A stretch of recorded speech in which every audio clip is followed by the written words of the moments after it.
Yeousch!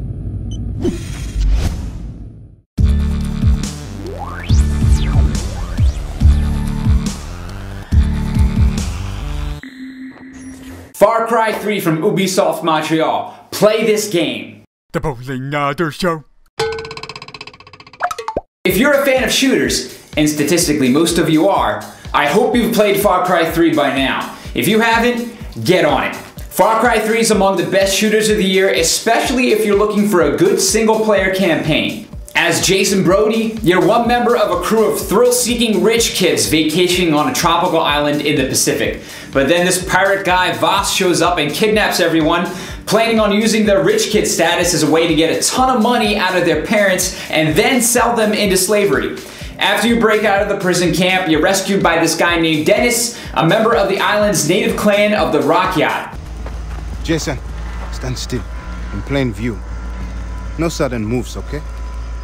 Dennis! Who stands beside you? A young warrior, here to be presented to Citra. Then he gives you a sweet tribal with one of those Native American hammer thingies and the adventure ensues.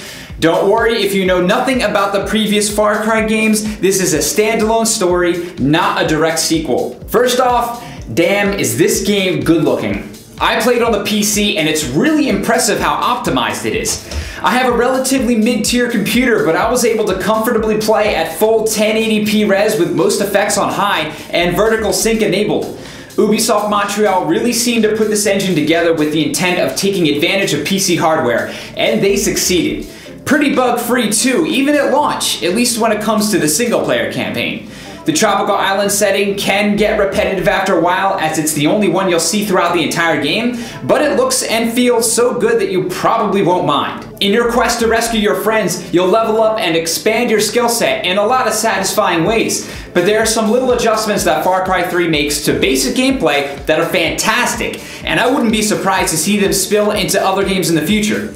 Stuff like having a simple and discounted refill ammo option at stores. I would have killed for that in Borderlands. But you also don't just buy or find everything you need either. If you want the means to equip more weapons, carry more grenades, or a bigger wallet, or a bevy of other useful things, you hunt animals for skins and craft them yourself. And the hunting itself turns into a really satisfying and addictive metagame.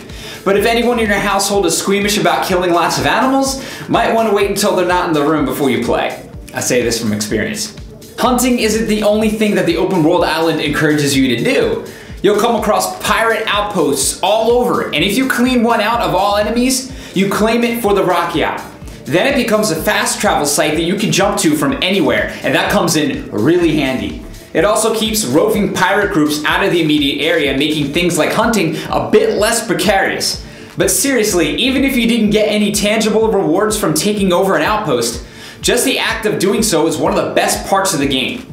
You can do it any way you want. You can go in guns blazing and take out all the reinforcements as they arrive. You can sneak into a back door and silently dispatch every enemy without ever being seen. Or you can shoot out alarm panels with a silent sniper rifle from far away on a hill to cripple the enemy's options. Sometimes you can even shoot a cage and release an animal to attack them. As you level up and get new weapons, taking over outposts in different ways is one of the best ways to try out your new abilities. You'll also find yourself climbing decrepit radio towers to discover areas on your overhead map, much like it's done in the Assassin's Creed series. That'll give you a more detailed view of where all the various side missions are, and you'll even find some called Trials of the Rock Yacht that serve as leaderboard-driven minigames.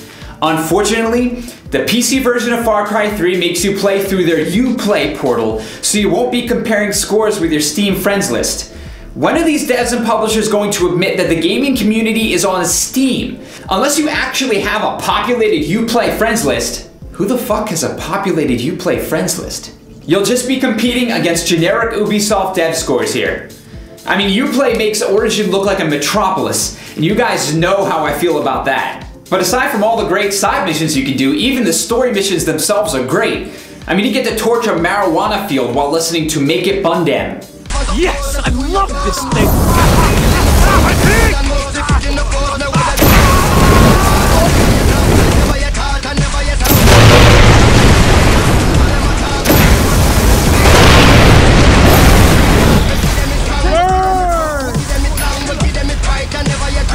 Most of the characters are great too, but the best, by far, is Voss.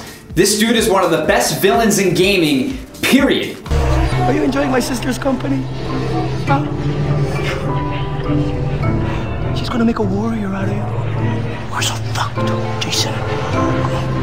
Pull the trigger. Come on, motherfucker. Pull the trigger! Let's go shoot me! The only problem is that there's not nearly enough of him. It took me about 18 hours to go through the single player campaign, which is a really solid length for a shooter. I'm sure it would take significantly less time than that if you just made a beeline for the story missions, but you'd be depriving yourself of some of the best parts of the game through the hunting, exploring, and taking outposts. Far Cry 3 is a stop and smell the roses campaign. You do well to revel in everything it offers. So what's left when you're finished with the campaign? Well, you can certainly keep roaming the open world, doing side missions and taking more outposts. So don't be afraid of losing everything when you're finished. But there are also multiplayer modes here. Unfortunately, they're accompanied with some problems on the PC. There's a whole multi-mission co-op campaign for 4 players that's a lot of fun. It's best played with all 4 players, and I didn't have problems finding populated servers. There are group buffs to help your friends, and you gain experience to unlock weapons and abilities that carry over to competitive multiplayer. My only complaint here is that I came across a lot of situations where the going gets pretty rough and players would quit, which just makes it harder on everyone. And the game doesn't do a very good job at backfilling the players who quit. Still, if you stick with it, it's a great time. The competitive multiplayer seems to have all the pieces in the right place. Solid gameplay, lots of unlockables, various modes, and an active population.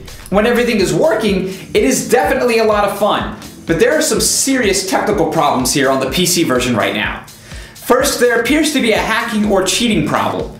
If you subscribe to my channel at youtube.com/bowlingotter, you've probably seen the video I posted of the cheater I came across. The video is linked in the description too if you want to get a look at it. Not pretty. I've contacted technical support about it, and they say they're taking a close look at the problem and we're to expect a patch, so hopefully this gets addressed. But there are other problems too. I've come across quite a bit of lag too often, and I actually had an instance where the game got stuck migrating to a new host. I couldn't even quit. When I went to the menu and chose to quit, it just returned to the game waiting to migrate.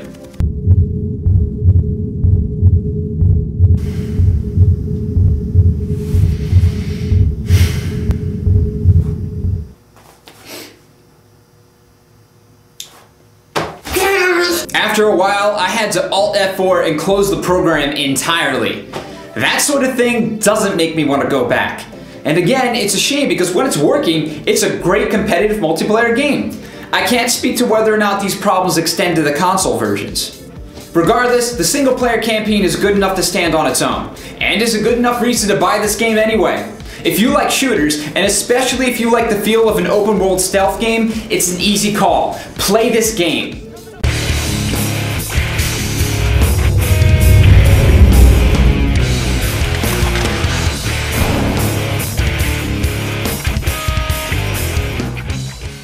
In your quest to rescue your friends, you'll level up and expand your skill set in a lot of sassafras.